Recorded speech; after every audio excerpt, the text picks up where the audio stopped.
Can everyone hear me all right? All right. Good afternoon, everyone. I want to thank you for inviting me here. My name is Visser. I'm with Washington Department of Fish and Wildlife. I'm here to talk about aquatic invasive species and our management program at Washington Department of Fish and Wildlife. I'm with the Aquatic Invasive Species Unit, so it's going to be all animals. It's not going to be plants, but that's what we'll talk about today. Okay, there we go. So Washington Department of Fish and Wildlife, we're the lead agency for managing aquatic invasive species. Again, the animals, not plants. That's ecology. But we have over 1,500 permanent staff that do a variety of work, conducting work in a variety of landscapes. So one of our things is to make sure that we're following protocols and policies to make sure all our equipment's deconned and not spreading stuff. And so we want to make sure that we're doing our part, and then we come out and do outreach and education so other people can help do their part as well. So the WDFW is made up of various subdivisions: the habitat, wildlife, fish program enforcement, and capital assessment management. But it's the fish and enforcement programs that deal with aquatic invasive species. And there is a little bit of overlap with amphibians as well, with habitat. So these are our CWs that we follow.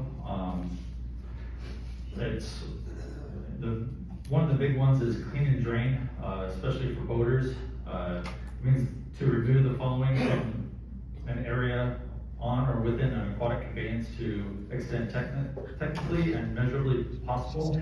So we just want to make sure that we're cleaning and draining out and drying our boats. That's with the RCW 77135.110. So we don't want any visible native and non-native aquatic animals or plants or other organisms on boats. And that includes raw water as well. So another one that to talk about is classifying the species. We have prohibited and regulated. Prohibited species are species that we can't have at all. And regulated species are kind of like, think of those as our pets. You could have pets that are non-native, but for both of those, we don't want anyone releasing those into the wild.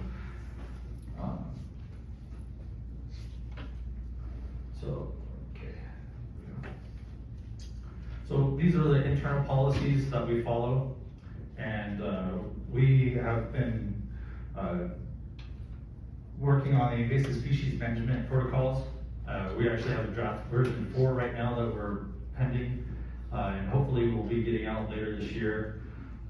Essentially, it just kind of outlines all the decontamination and concerns that we have within our agency. And then we've been working with DOT and other groups to round out some of those other subdivisions in those protocols. They kind of help with things that you may not think of normally as a conveyance, construction areas around waterlands. They could be taken in on big equipment.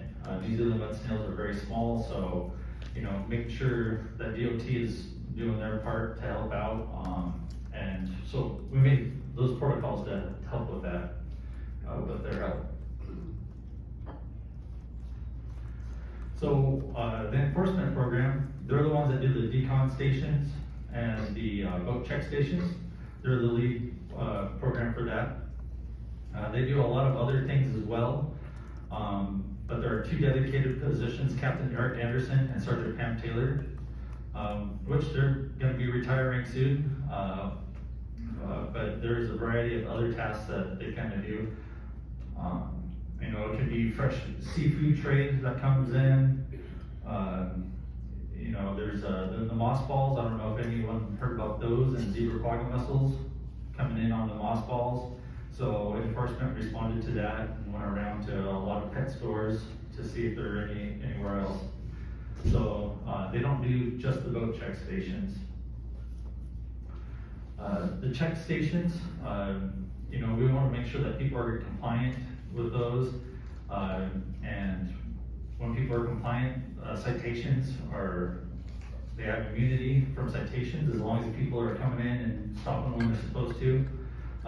Check stations are mandatory, so all aquatic conveyances must stop. And one of the nice things about this is, and one of the best things for aquatic invasive species is outreach and education. The more we let people know about what we're doing and why we're doing it, the better off we are as a program.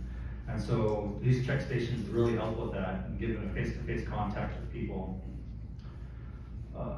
It only takes a couple minutes. It was established in 2008 and it evolved from non-enforcement staff and water bodies. They're doing it at the actual boat launches and stuff.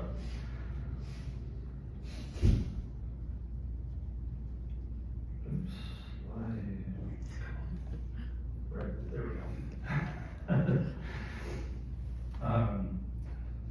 A few years ago, we actually got funding for 2 decon stations. So we have one in Ephrata and one at the boat check station in Spokane.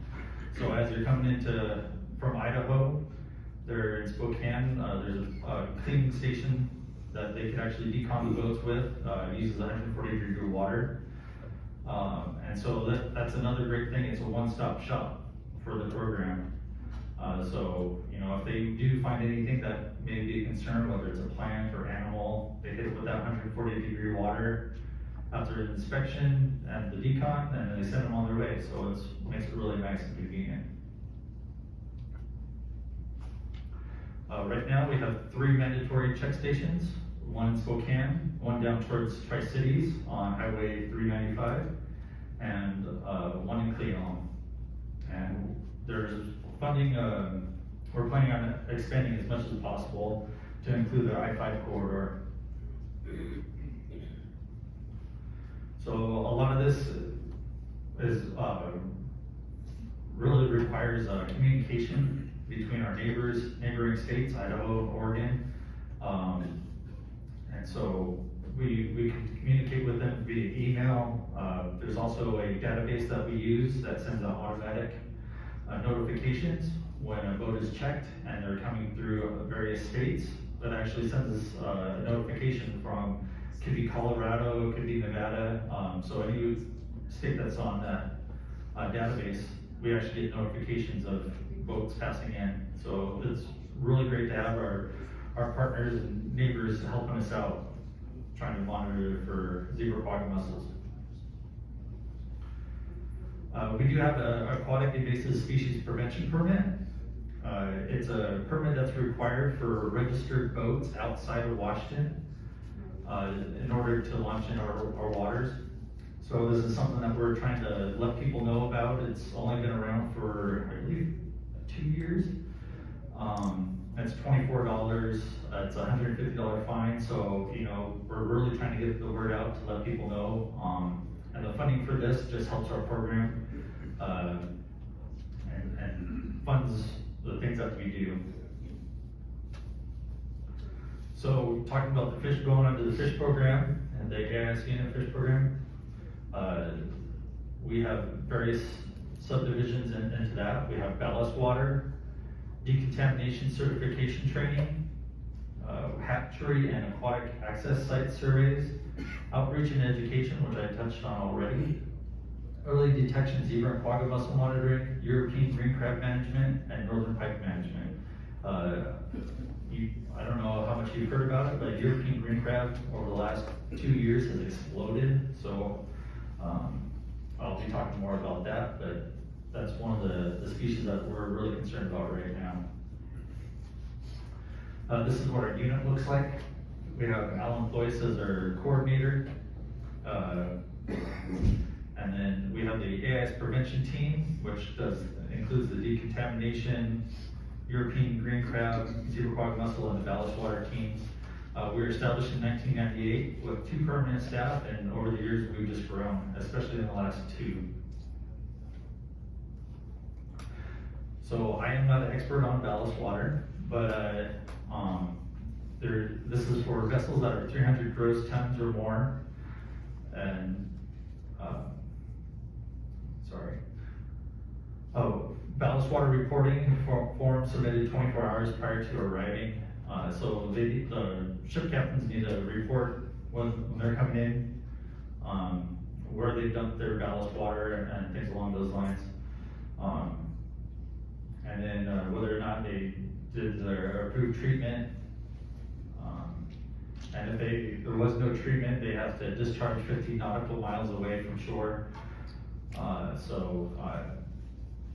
if there's any other questions about ballast water, please let me know. I'm happy to pass your information on to our ballast water team. They'd be able to answer a lot more questions than I.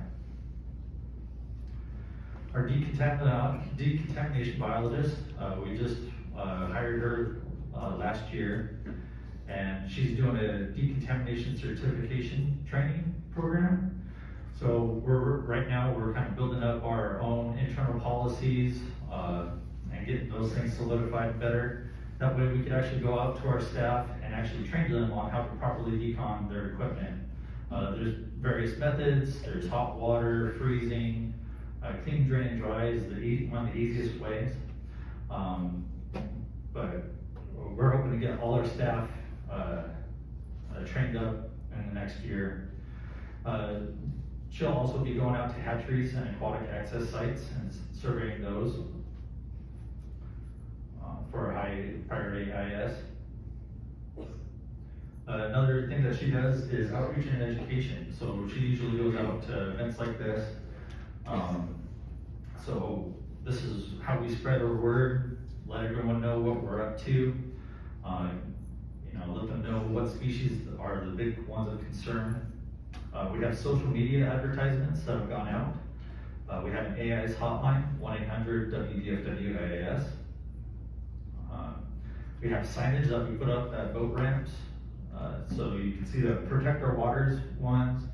We have some Don't Let It Loose signs. We have some New Zealand lead snail signs that we put up. And we also do things like shirts and stickers every once in a while. We have a Don't Let It Loose and Don't Move a Muscle shirt. So, and like I said, outreach and education is a huge one. It's all based off the prevention side of things. So the more we can prevent, the better, prevent them from even coming in, the better off we are. The inspections, free inspections, we have the watercraft check stations. We have the 3 that enforcement deals with.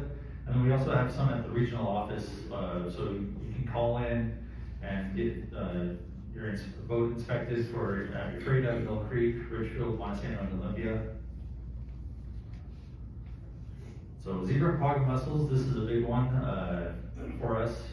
We don't have them here in the Northwest that we know of. We monitor for them, and that's what I'm going to be talking about. But this is our risk assessment. A lot of times it's all based around boat launches. That's our main concern because that's probably going to be the highest chance of getting zebra and quagga mussels introduced into our systems.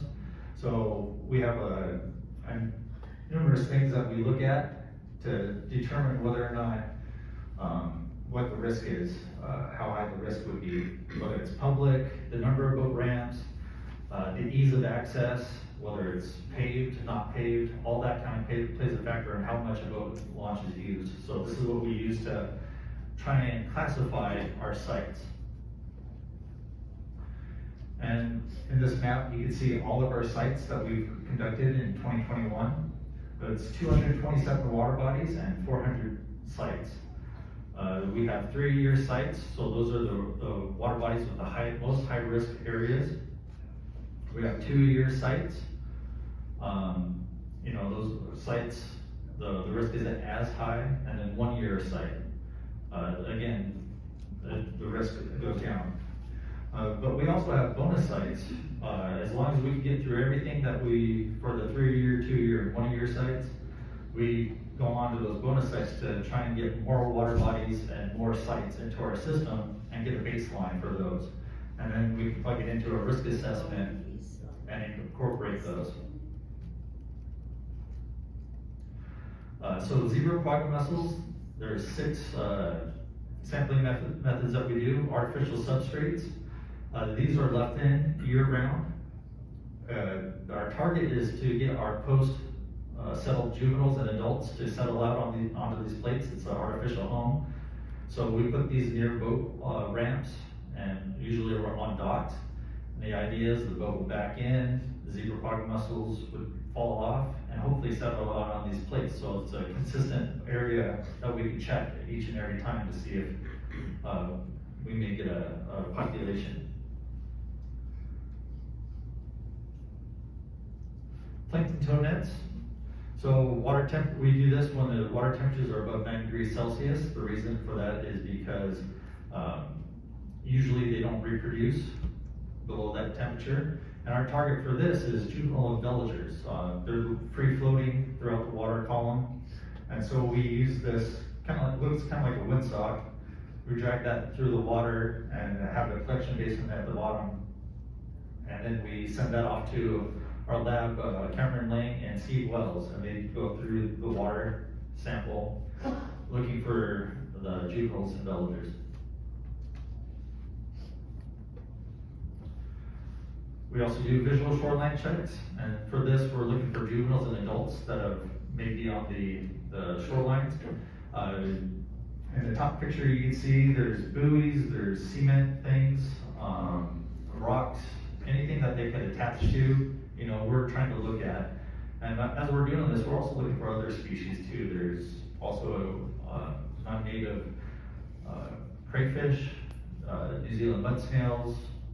So we're also looking for other species when we do this. And we have a standardized time that we look for species, which is 10 minutes. And then,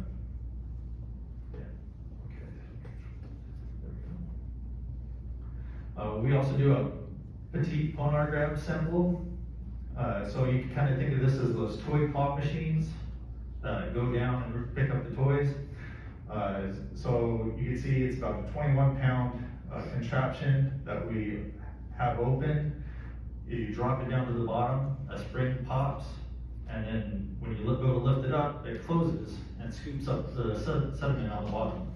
And at the top, you can actually see our bucket and see how many corbicula, another non-native species that we have here in Washington, that was in just one scoop. And that scoop is only like a 6x6 square. So that one had a lot of non-native species, or species.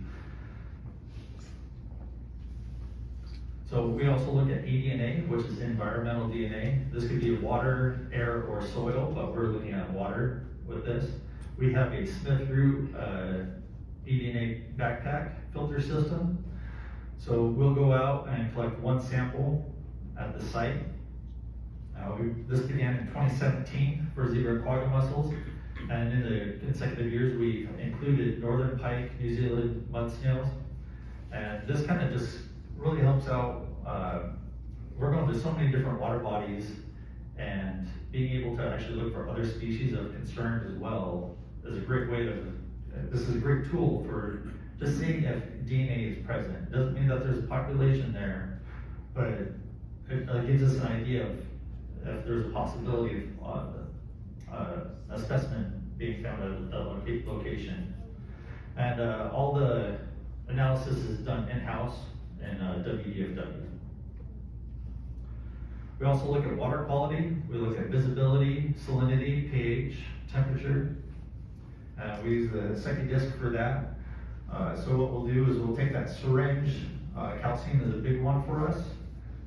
It's what zebra and aquatic mussels use to build their shells. So the higher the calcium is, the more viable the area can be for them to actually become established. So we'll take that sample and then we send that off to Eastern to get analyzed to see what the calcium level is. So kind of mentioned partners of other states, but we also have partners for zebra monitoring. Chelan PUD, Douglas PUD, Grant County PUD, Spokane Tribe, Snohomish County PUD, and City of Everett, Confederate Tribes of Colville Reservation, and Seattle City Light. We've had their help over the years to do some of the sampling. They may not do all the sampling methods that we have, but with their help, it just helps us expand our reach in Washington and actually look for zebra quagga mussel monitoring. So just some results here.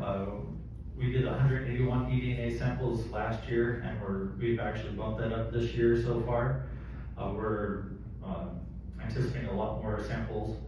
The Ponar grab, the benthic samples, we did 654. Plankton toes, 1,450. Substrates, we looked at 639 substrates. Visual shoreline, 834, and 832 water quality. And as of right now, no zebra quagga mussels have been ever detected in Washington at any water body. So that's a really good thing. European green crab. This, like I said, this exploded over the last few years. They've been expanding into the Salish Sea a little bit. Well, I'll talk about that in a second. But the European green crab is a prohibited species, and they are established here in Washington. Some of the key identifying marks are the marginal teeth on the left and right side of the rostral bumps. There's 5 of those. So that's one big indication, and none of our native crab have those. There's also the 3 rostral bumps in the center, and they're kind of like a hexagonal shaped. And they're not always green, so they also come in like a red, orange, yellowish color. So it really depends on the time of year and when they're starting to reproduce and or molt. And this year, Governor Inslee actually declared an emergency order that was issued.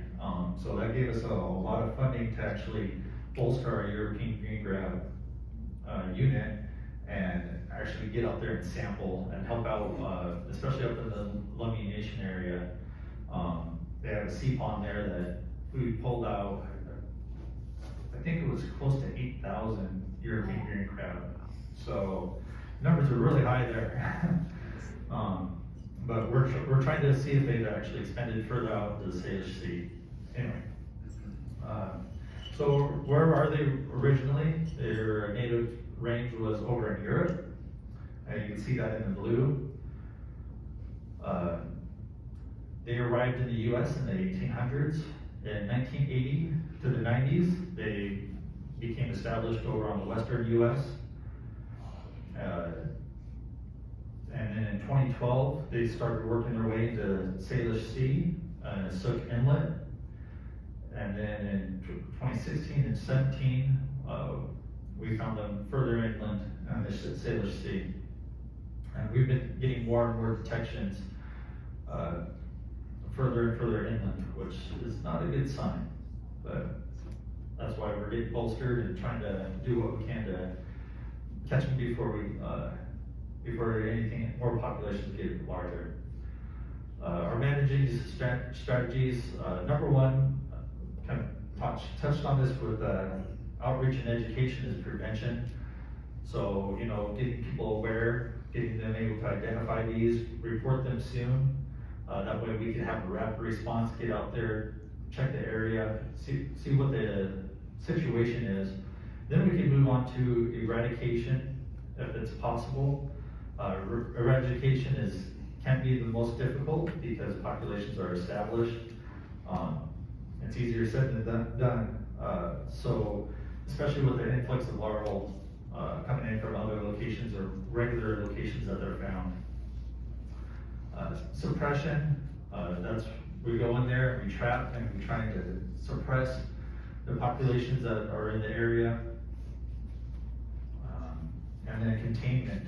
We want to try and contain as much as possible them into one location, which again is very difficult with the larval and how many eggs that they produce. So northern pike, this is a prohibited species. So northern pike have light horizontal spots on a dark background. Tiger muskies, they have dark spots or vertical stripes on the light background. And then there's grass pickerel that do not have spots on the fins and average 12 inches or so. So grass pickerel are the smallest.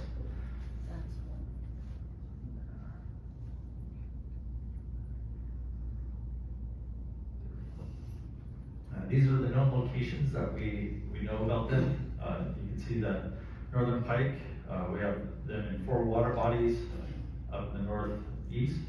Tiger muskie, we have in 9 water bodies. Grass pickerel, we have in 6 water bodies. And then we've also had reports of them in Lake Washington, but I believe there's only 1 found. So we don't know if they've been established or not there. Here's some of our resources. We have the NAS database. It's a USGS database that actually houses reports for various aquatic invasive species. The RCO, Recreation Conservation Office, they actually created an app for people. So if you look up Washington, WA, invasives, there's an app that you can download. That way you could actually look at the different species of concern. They actually have plants, they have animals, they have insects. So it's a great kind of IDing tool, and then you can actually report your site. And you can find out whether or not it is actually invasive, or it might be a native species, depending on what they see. So WDF, we have a decontamination protocol that's available. So we have a link for that. And then commercial boater haul hotline. So if you give this call a number for the commercial boats, they could actually set up times to come get their boats checked. And with that, do you have any questions? That's kind of like a general overview of our whole system. Yeah. I have a couple of questions. First of all, are the I should get back to my notes. Are the mussels salt water? The European, excuse me, the crabs, are they saltwater crab? Yes. So the European green crab, that is a saltwater species. So it would not come inland to freshwater lakes and things or rivers? No, they might be in estuaries, and where it's a little bit less salinity, but they are marine species. European green crab, zebra quagga mussels, those 2 species are actually a freshwater mussel. They have bissel threads that attach to things, and that's one of the reasons why we are so concerned.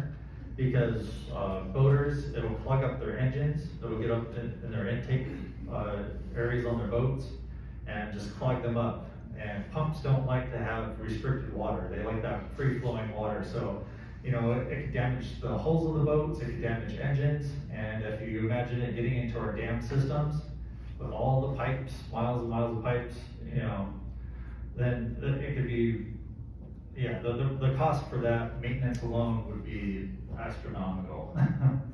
So each year. My other question was about the bladders in jet skis and jet boats. Do they check those bladders when they go through, or do jet skis even have to go through a checking station? Yeah, so the bladders can be checked. Sometimes it's very difficult to check them. Some of them are removable, so you can actually ask them to remove the bladders, dump them out, and then treat it with hot water. That's one way of doing it. Some of them are not removable. There's a couple different ways you could actually deal with that. One is, if it's actually accessible, is open up the ports and actually get some hot water directly into that. Sometimes they're not very easily accessible for our decon pressure washers and stuff like that, even with low flow. So we actually have to go through the out ports and kind of back flush into those tanks. And one of the most difficult things is making sure that we have enough hot water in there that will kill the zebra quag mussels that might be free floating inside. So you do, but you do check then the jet skis and jet boats, they are, Yeah. oh, wonderful, thank you. Yeah. Lots of times it's like villagers aren't visible to our naked eye, they're microscopic. So lots of times those things just get treated, you know, because it's a high risk. Right. Yeah. But it really depends also on what water body they're coming from. If they're coming from the Great Lakes where zebra quagga mussels are present, then it's a high concern. But if it's coming from a native lake or a stream, or a river or something like that, and they're just kind of boating around Washington, the concern isn't as high. It'd be more like plants and other species that might be present and preventing the spread there. Appreciate it, thank you. Yeah. Any other questions, thoughts? I saw your hand go up first. No, thanks for that, it's good information. I have a question about out-of-state registered boats. Is that just the AAS permit, is that for motorized or non-motorized? Motorized. Okay. Yeah. Yeah. Just a curiosity, I see them set up fishing lines or string nets, gill nets along the Ponderay River once a year. What are they checking for? What species of fish or what?